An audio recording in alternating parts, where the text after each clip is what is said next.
Assalamualaikum warahmatullahi wabarakatuh.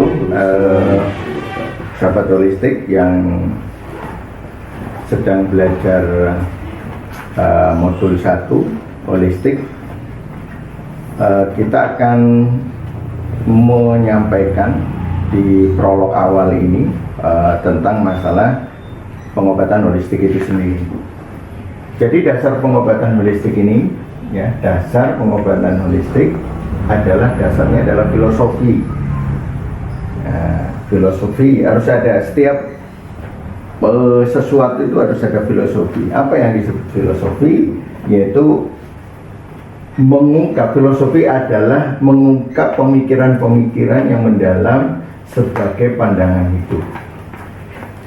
Jadi filosofinya adalah mengungkap pandangan-pandangan yang sangat mendalam untuk dijadikan pandangan hidup. Nah, kalau kita orang Islam, umat Islam, maka pandangan hidup kita adalah Al-Quran dan Sunnah. Maka falsafahnya adalah alami. Alam merupakan makhluk Allah yang tunduk dan patuh dengan hukum-hukumnya tanpa keinginan menyimpang dari hukum-hukumnya. Artinya, karena kita bersumber kepada sunatullah, hukum Allah di alam, maka nanti penjelasan kita terkait dengan hukum alam, di mana hukum alam merupakan sunatullah. Sehingga nanti kita akan berbicara logika yang sederhana yang kemudian mengacu kepada pembenaran kepada Al-Quran dan Sunnah. Jadi ilmu apapun yang kita pelajari, sepanjang kemudian kesimpulannya tidak membenarkan Al-Quran dan Sunnah, itu salah. Jadi mau penelitiannya kayak apa, salah, titik. Gak ada lagi hal yang diperdebatkan oleh kita sebagai umat Islam. Jadi kuncinya semua ilmu harus membenarkan Quran dan Sunnah itu. Dan nanti yang disebut kebenaran nantinya, bahwa kebenaran adalah sesuatu yang disampaikan adalah berdasarkan dengan kenyataan yang ada. Misalnya kita bilang ini adalah spidol, maka kalimat spidol kemudian ada wujud spidol, inilah kebenaran. Jadi antara ucapan dan kenyataan itu sama. Nah, kemudian maka kita dari situ kita bisa memberi satu pembenaran, membenarkan dan mengakui kebenaran terhadap Al-Quran itu. Kenapa Al-Quran? Karena semua yang wahyu yang kemudian disusun dalam bentuk Al-Quran itu semuanya ada wujud kebenarannya. Nah, pernyataannya nanti wujud kebenaran itu ada yang kemudian terlihat saat itu, ada yang kemudian akan diketahui kebenarannya sesudah datang masanya, ketika waktunya. Mungkin saat ini belum kita temukan buktinya, tapi nanti di masa yang akan datang akan Allah tunjukkan buktinya. Nah, itu bahasanya seperti itu. Jadi ada yang langsung terlihat, ada yang kemudian akan ditunjukkan oleh Allah buktinya di kemudian hari. Dan engkau akan mengetahui kebenaran Al-Quran itu sesudah datang masanya. Intinya itu. Ya. Maka dalam falsafah ini kita akan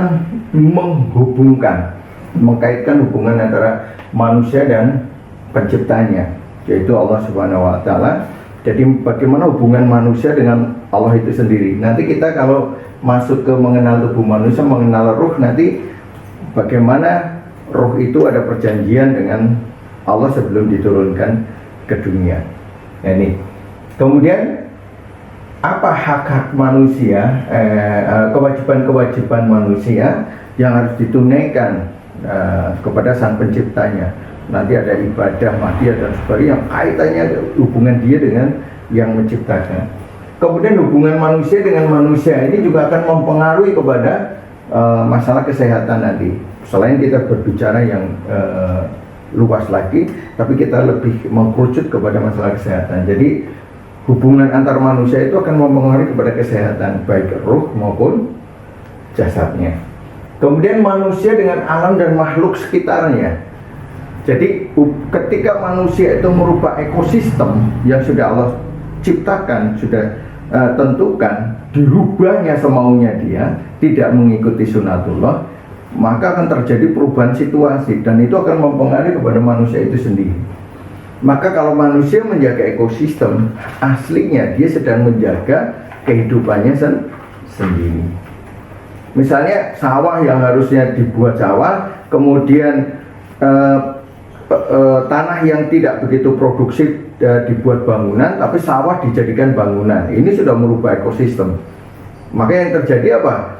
Manusia nanti kekurangan makanan yang karena tanah yang produktif tidak bisa. Kemudian tanah-tanah yang subur yang bisa digunakan untuk menghasilkan pohon-pohon yang rindang dan sebagainya atau menghasilkan buah, kemudian digunakan untuk bangunan, itu juga merubah ekosistem. Itu akan menjadikan suasana menjadi panas. Nah, ini kita sudah melihat dampaknya, bahwa dampaknya apa? Cuaca itu tidak bisa diprediksi. Kalau zaman dulu bulan sekian sampai bulan sekian kemungkinan hujan, bulan sekian sampai sekian panas, itu sangat mendekati ketepatan sesuai dengan prediksi. Nah, sekarang susah, diperkirakan terang malah hujan, diperkirakan hujan malah terang. Jadi pergeserannya itu terjadi perubahan. Kenapa? Perubahan ekosistem, perubahan situasi mempengaruhi kepada kelembapan, mempengaruhi kepada curah hujan, nanti mempengaruhi kepada unsur air yang ada di daerah itu dan sebagainya.